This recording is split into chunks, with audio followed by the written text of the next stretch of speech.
Hello everyone and welcome back to our next lecture in the Cold War. As you may recall, in our last lecture we discussed the election of General Eisenhower, who would then become President Eisenhower, along with his Vice President Richard Nixon. Now, during this time period, we're going to discuss more, of course, about the Cold War and how Eisenhower deals with that. Within this image, though, we see that it's not just international affairs, but this is also a period of great change within America. This is the time period when we see the widespread use of the television, the expansion of roads through the Highway Act, the moving out into suburbs, and the growth of what we would call the middle class and white-collar jobs. Now, Eisenhower and his administration promised to stop communist aggression in what it called the New Look. So, as you may recall, we've had other policies such as the New Deal and things like that. This is just another name for another policy.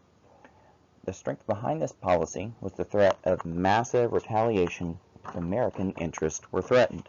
And of course, this was retaliation through nuclear arms.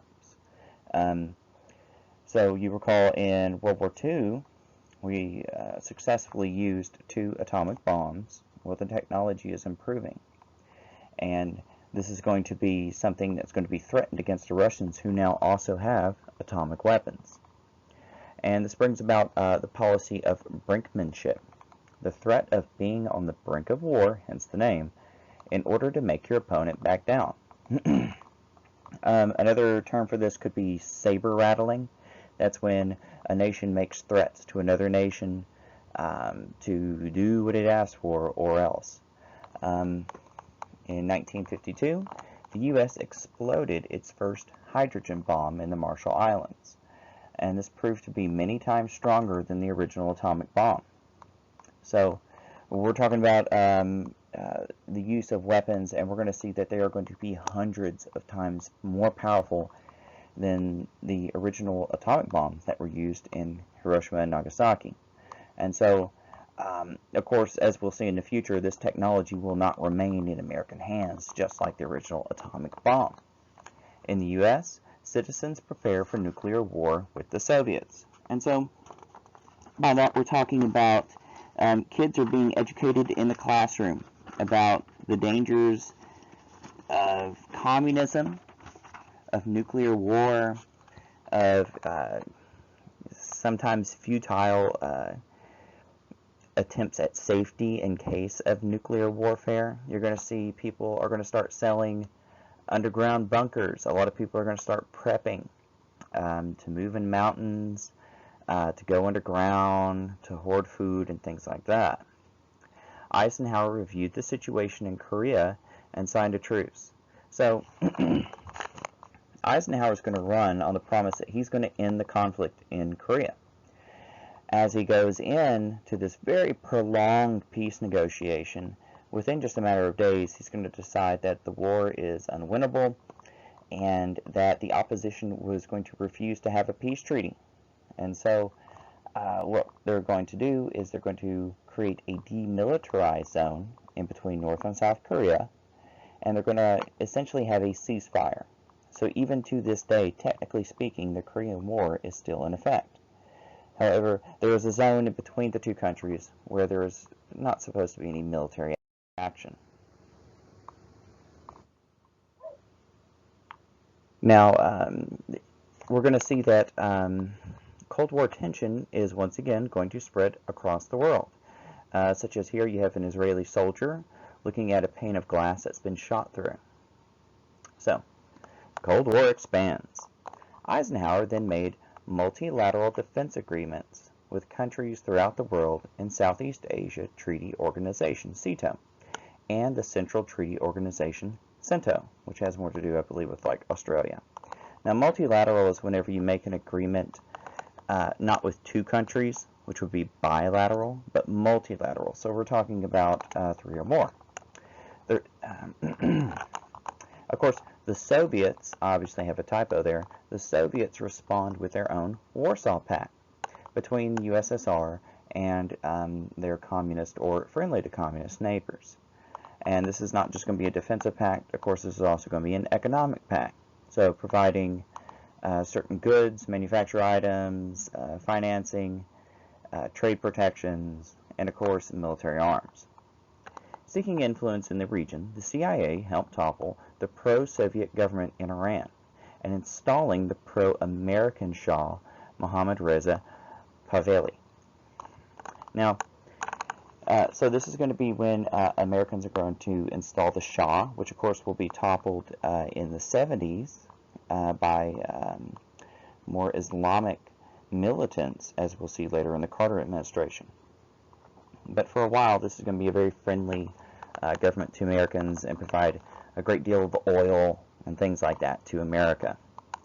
Egypt was then ruled by Gamal Nasser, who played the U.S. and the Soviets against one another, eventually choosing Soviet support.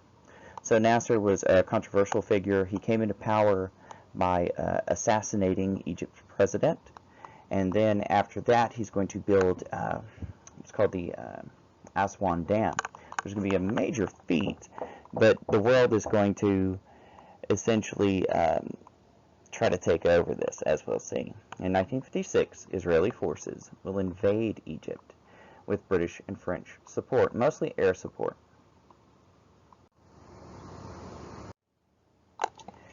Now, of course,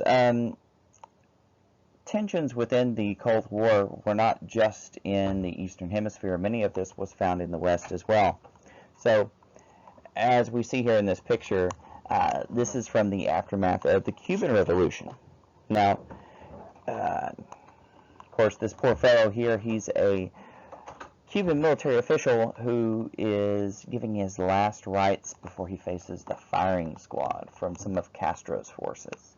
So it was a very ugly affair, not just the civil war within Cuba, but afterwards there were mass show trials with many, many executions from anti-communist forces, some for legitimate reasons of corruption, but many were simply innocent scapegoats. So, let's go ahead and see here.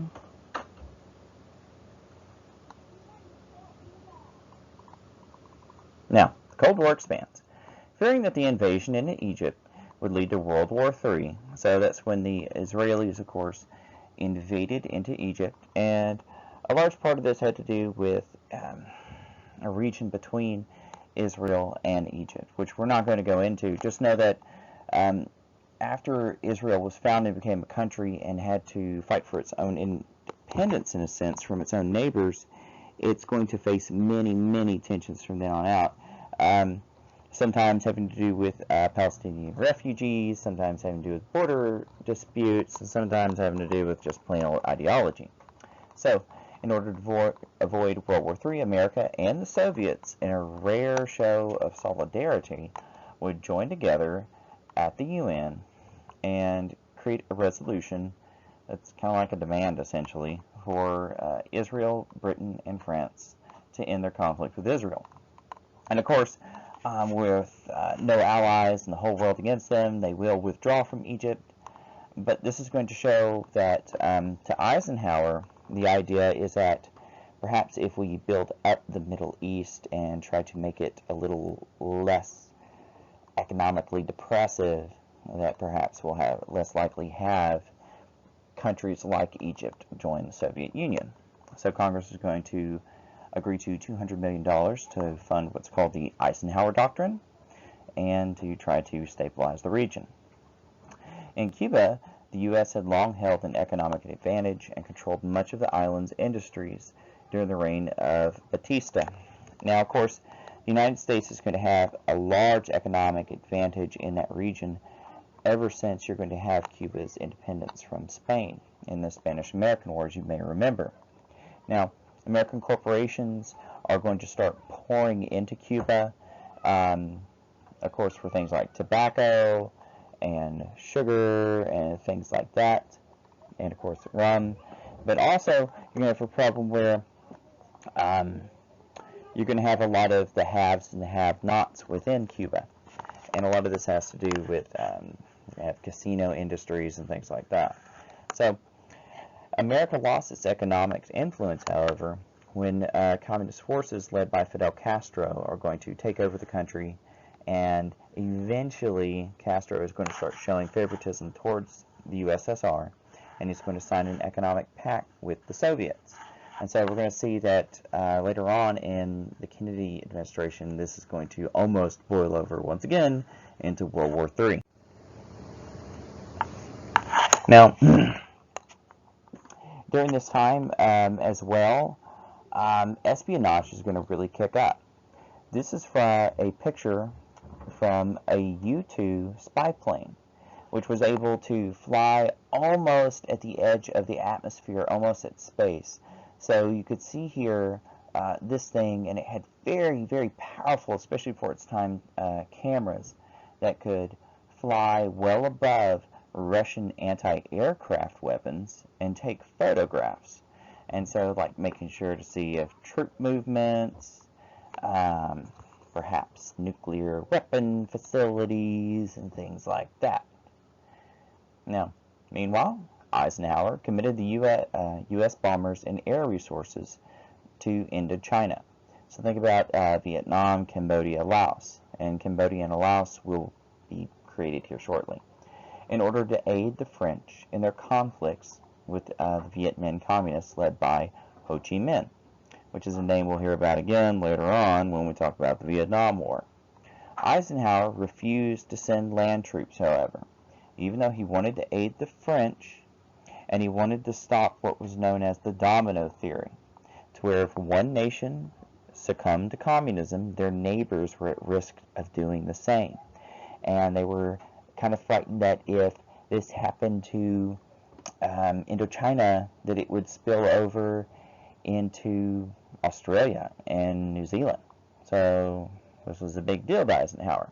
However, he believed it was not possible for U.S. forces, as in ground troops, to win a war in the Vietnam region. He thought that the conditions weren't right, the people were not receptive, a lot of reasons. So he kind of just sent some air support and left it alone. Unfortunately for Eisenhower, while he was at a nuclear arms reduction meeting with the Soviets, which wasn't turning out that well, it was turning out to be more of a diplomatic duel, where both sides were calling one another out, and neither side willing to actually reduce in nuclear weapons. Well, for Eisenhower, one of our spy planes that I just spoke about, one of those U-2 planes, is going to get shot down by the Russians. So we thought that it was too high up to be shot down, but unfortunately it was. The Soviets are going to have pictures of the wreckage. They're going to capture one of our pilots and interrogate him and put him on TV. It's going to be very, very embarrassing. And Eisenhower is going to be left to simply just say, yeah, we did it. The Soviets' new leader is Nikita Khrushchev, which we'll hear more about later with our next president. He's known as a very savvy fellow, very smart as far as diplomatic espionage, and he's going to show off these pictures and show, oh, look how mean the Americans are, and then they're going to have their excuse and withdraw from the conference to reduce nuclear arms, and this is going to set the world tensions even higher than before. And that's going to end it with our lecture for this portion of our series, and we'll pick up with our next one shortly.